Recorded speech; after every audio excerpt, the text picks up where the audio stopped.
primera vez, un expresidente del gobierno imputado en la Audiencia Nacional y saliendo del vehículo oficial, saludando como si tal cosa, para entrar a declarar ante el juez José Luis Calama, que no se ha creído nada, entre otras cosas porque en el auto en el que rechazaba aplicarle medidas cautelares a José Luis Rodríguez Zapatero, decía muy claro que a través de su comparecencia no se habían desvirtuado los indicios de criminalidad, y mira que son gruesos, Alejandro.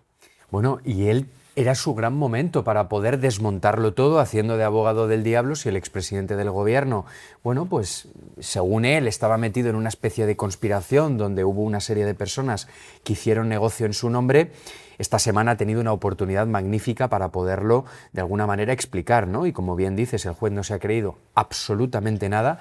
Tampoco ha hablado de las joyas, que sí que es cierto que es un poco la parte más, no digo anecdótica, pero sí la parte más de color de todo este asunto, pero lo verdaderamente importante es la megatrama en la que no es que esté inmerso, es que según la Policía Nacional era el líder de una organización criminal dedicada, entre otras cuestiones, al blanqueo de capitales y sobre todo al cobro de comisiones ilegales, y también le señalaba como el responsable de la persona que daba indicaciones para guardar todos esos fondos de origen presuntamente ilícito en el extranjero.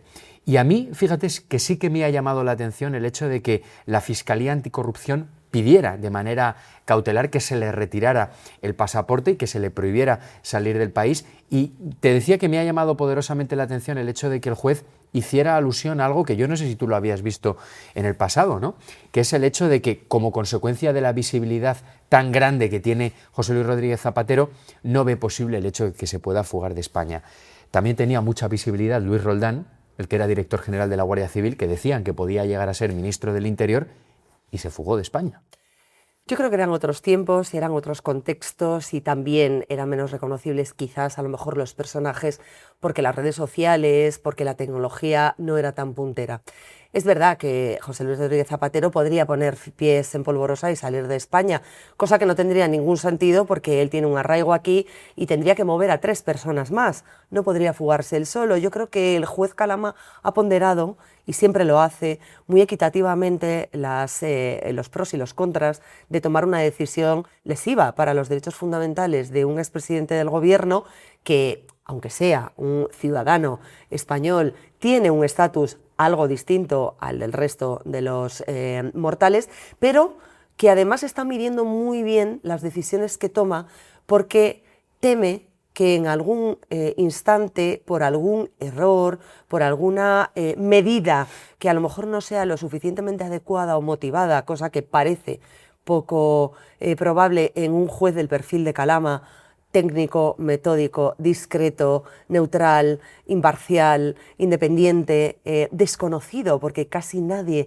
sabe cómo es la imagen del juez Calama, pues no quiere que se quede ningún fleco suelto para esa posible nulidad que está persiguiendo como pieza de caza mayor el abogado de José Luis Rodríguez Zapatero, no solo en el asunto de las joyas, la posible prescripción y todas estas cuestiones que se han ido presentando a la opinión pública desde que saltó el escándalo, sino también en lo relativo a algo que ayer precisamente el magistrado destacaba con mucha fuerza en ese auto rechazando las medidas cautelares, y es el móvil de Rodolfo Reyes, el contenido de ese terminal que ha servido a la administración americana, a las autoridades americanas, para entregarlo a la justicia española y decirle: aquí hay caso.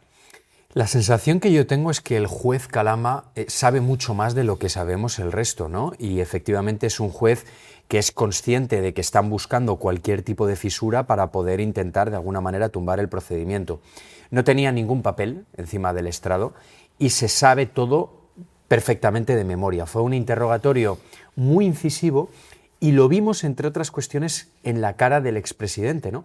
Que si bien entró sonriendo, relativamente relajado, yo creo que de una manera completamente artificial, e incluso saludando con una sonrisa a la prensa y a algunos ciudadanos que se reunieron por los alrededores de la Audiencia Nacional, a pesar de que lo insultaban. Para increparle, Porque, eso te claro, iba a lo decir, que increpaban, muy amable la llegada no fue. Le llamaban sinvergüenza y chorizo, y él, bueno, de alguna manera respondió con una sonrisa sonriendo. Por cierto, el coche con el que llegó a la Audiencia Nacional era el mismo coche, no te digo el mismo modelo, la misma marca, no, el mismo vehículo que usó el día para citarse con Julito Martínez, su presunto testaferro, en El Pardo. Yo te lo apunto como detalle para que los lectores del debate, bueno, pues sepan que no existen las casualidades, ¿no? Pero vimos cómo él pretendía salir de la Audiencia Nacional, acercarse a los periodistas, lo que vulgarmente se conoce como un canutazo, ¿no? Y dar todo tipo de explicaciones, porque como no tenía nada que ocultar, bueno, pues se podía de alguna manera enfrentar a las preguntas de los periodistas, ¿no? Y vimos cómo, sin embargo, salió con la cara demacrada. Es decir, salió siendo consciente de que, bueno, podían quitarle el pasaporte, al final no se lo quitaron, pero él sabía que se jugaba hasta ingresar en prisión, y vimos cómo cambió el acercarse a los periodistas por difundir un comunicado donde de alguna manera lo que hacía era pedir una prueba de fe a toda la gente, a los seguidores del Partido Socialista, a sus propios seguidores, diciendo, oigan, a pesar de que hay infinidad de pruebas en mi contra, confíen en mí que yo lo voy a poder demostrar todo. ¿No crees que es una estrategia un tanto endeble, por decirlo de manera delicada? Zapatero está intentando ganar tiempo en el relato político y esa grandilocuencia, ese aspecto de santidad que durante años ha acuñado frente a la opinión pública y sobre todo como faro moral de la izquierda, vamos a decirlo, que ahora se encuentra muy huérfana porque es una decepción mayúscula para ellos, el gran gurú de los derechos humanos, de la justicia social, del café para todos. Resulta que se lo guardaba él bajo llave en una caja fuerte en su despacho de Ferraz, lo cual ya es de una incoherencia mayúscula con respecto a lo que predica su segmento y su opción política. Pero Zapatero, sobre todo, si se leyó el auto y lo hizo con su abogado que le está asesorando puntual y precisamente desde que fue contratado, habrá encontrado entre líneas algunas advertencias interesantes. El juez José Luis Calama destacó ayer 3 evidencias que para él son irrefutables de esa criminalidad que de manera embrionaria y todavía muy preliminar le atribuye a José Luis Rodríguez Zapatero. La primera, el dinero. El rastro del dinero siempre es la clave y el juez Calama se refería ayer en el auto a esas transferencias que están perfectamente trazadas e identificadas, que fueron a parar a sus cuentas bancarias coincidiendo con el momento en el que el gobierno de Pedro Sánchez inyectaba 53 millones de euros a la aerolínea Plus Ultra. En segundo lugar, los dispositivos, los terminales, la documentación incautada en noviembre del año pasado, es decir, en los primeros registros y detenciones del caso Plus Ultra, en los que se implicó al CEO, se implicó al director general y, curioso, se implicó al testaferro, presunto testaferro, Julito Martínez. En él también hay una clave muy importante de lo que puede pasar.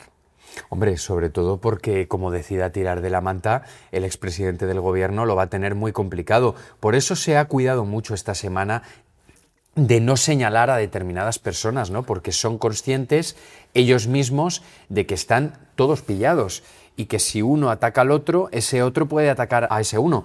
Y la credibilidad de Zapatero ya está completamente devastada.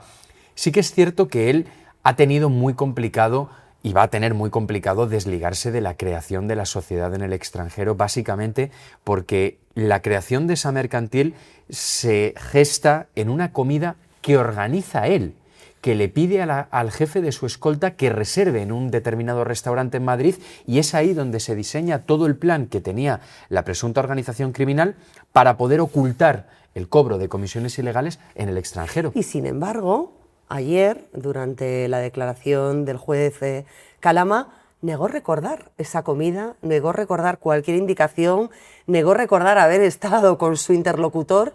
¿Tú crees que eso puede ser, Alejandro, un punto de inflexión para que Julito Martínez dé el paso y aporte evidencias, pruebas o información a la justicia para mejorar su situación? Pues mira, yo creo que de momento es pronto para poder pensar que eso puede ocurrir, por la sencilla razón de que está todo en el aire. Julito Martínez es consciente del problema en el que está metido Y él confía en que Zapatero lo va a salvar de todo esto. Es algo completamente complicado, ¿no?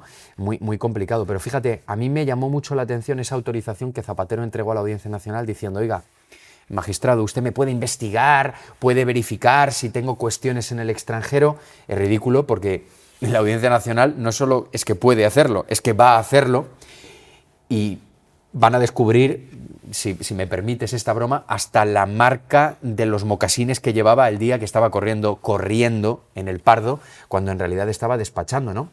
Y sobre todo porque detener algo en el extranjero, algún patrimonio inmobiliario, cuentas bancarias con dinero, lógicamente no lo va a tener a su nombre. Lo tendrá oculto, claro. Lo tendrá totalmente desviado, como lo tenía a Elbás en Portugal, el hermano de Pedro Sánchez. ¿Cómo está ese asunto? Tú que te lo sabes. Bueno, yo los elementos de juicio que tengo me permiten decir que seguramente va a haber una condena para el hermano del presidente del gobierno. La gran duda va a ser si vamos a conocer la sentencia justo antes del verano, justo antes de agosto, es decir, durante el mes de julio, o justo después. Pero la sentencia va a ser inminente y muy probablemente condenatoria.